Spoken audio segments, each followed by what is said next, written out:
अस्सलाम वालेकुम।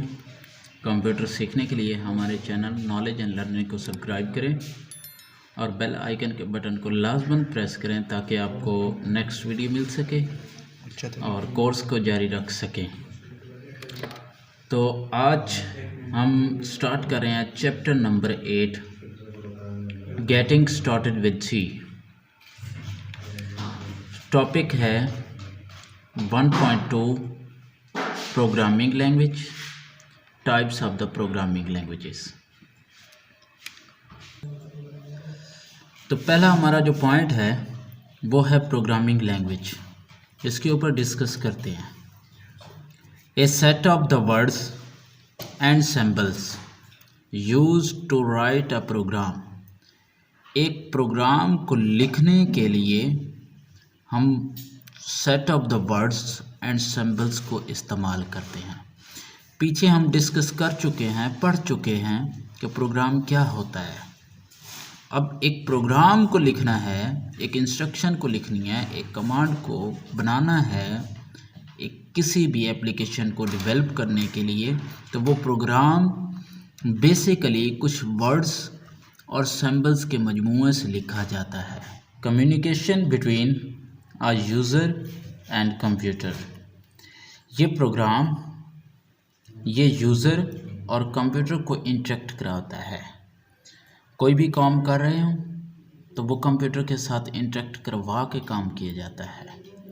आगे हमारा जो topics types of the programming language. पहली लैंग्वेज लो लेवल लैंग्वेज, दूसरी हाई लेवल लैंग्वेज। अब बारी बारी इनको डिस्कस करते हैं। पहली है हमारे पास low level language. Language are near to computer hardware and far from the human language. तो ये लैंग्वेज जो लो लेवल है ये कंप्यूटर हार्डवेयर के बड़े करीब है और फार फ्रॉम द ह्यूमन, फार ये FAR, फार ये दूर है, इसे कहते हैं दूर। तो ये ह्यूमन से बड़ी दूर है, क्योंकि आगे हम देखेंगे कि ये लैंग्वेज इंसान के समझने से क्यों दूर है।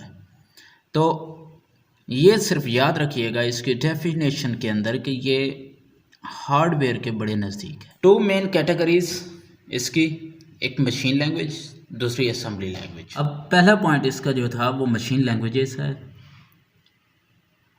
A type of the language in which instruction are written in binary form.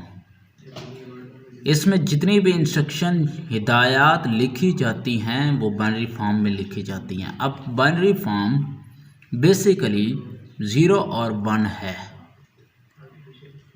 ये बिट, इसे हम बिट कहते हैं, और ये बेसिकली ये स्टोरेज के लिए इस्तेमाल किया जाता है, डाटा को स्टोर करने के लिए इस्तेमाल किया जाता है। Is called the machine language.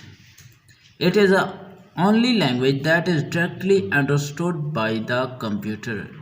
ये लैंग्वेज जो है मशीन, ये पीछे हम बात कर चुके हैं इसके डेफिनेशन के अंदर। ये उसकी टाइप्स हम देख रहे हैं। मशीन ये डायरेक्टली समझ जाती है। मशीन क्यों समझ जाती है? क्योंकि ये नियर थी कंप्यूटर हार्डवेयर के। It is a native language of the computer. ये करीब है कंप्यूटर के। A program written in machine language can be executed very fast by computer। ये लैंग्वेज में जितने भी प्रोग्राम लिखे जाते हैं ये बहुत ही जल्द एग्जीक्यूट हो जाते हैं। इन्हें एक ट्रांसलेटर की ज़रूरत नहीं पड़ती क्योंकि ये बाइनरी फॉर्म की सूरत में हैं। The program does not need any translator to understand this language. इस लैंग्वेज को समझने के लिए या इस प्रोग्राम को समझने के लिए उसे ट्रांसलेटर की ज़रूरत नहीं पड़ती। Program written in machine language are machine dependent. इसलिए ये मशीन डिपेंडेंट इसे कहा जाता है क्योंकि ये प्रोग्राम जो लिखा जाता है ये बाइनरी फॉर्म में लिखा जाता है, तो ये मशीन की अपनी ही ज़बान है। Machine language is difficult to understand and learn. हमारे लिए ये समझना और इसे सीखना दोनों मुश्किल है क्योंकि ये बाइनरी फॉर्म, अगर मिसाल के तौर पर 0 1 0 0 1 ये क्या लिखा हुआ ये हमें नहीं पता। ये सिर्फ कंप्यूटर ही इसे समझ सकता है क्योंकि ये बाइनरी फॉर्म में लिखा हुआ है। इसलिए वो कह रहा है कि मशीन इसे जल्दी समझ जाएगी, इंसान इसे सही नहीं समझ सकेगा कि ये क्या कह रहा है। The process of the writing and modifying program in machine language takes a lot of the time. अगर एक प्रोग्राम को राइट करना हो, उसे मॉडिफाई करना हो मशीन लैंग्वेज के अंदर, तो ये बहुत सारा टाइम लेता है।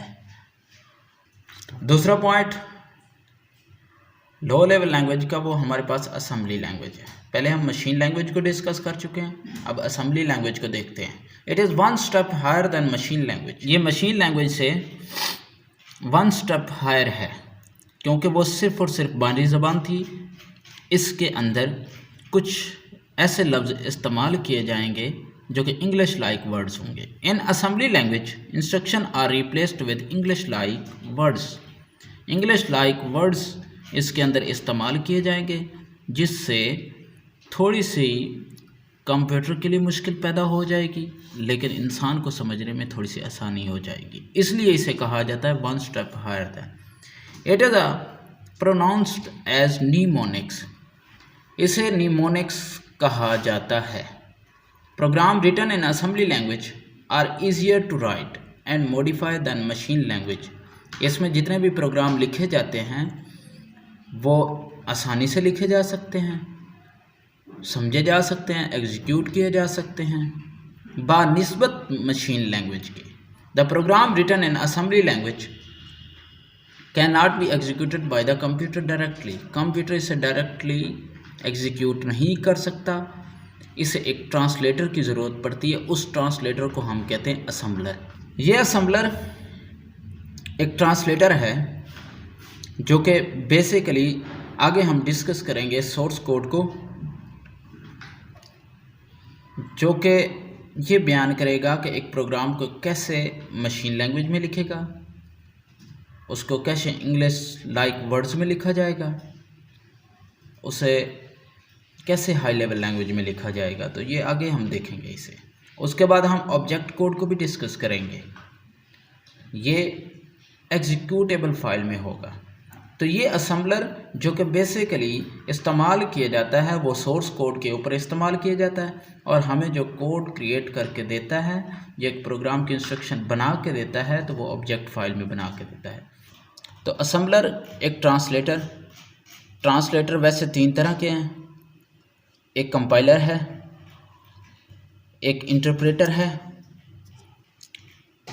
और असेंबलर है।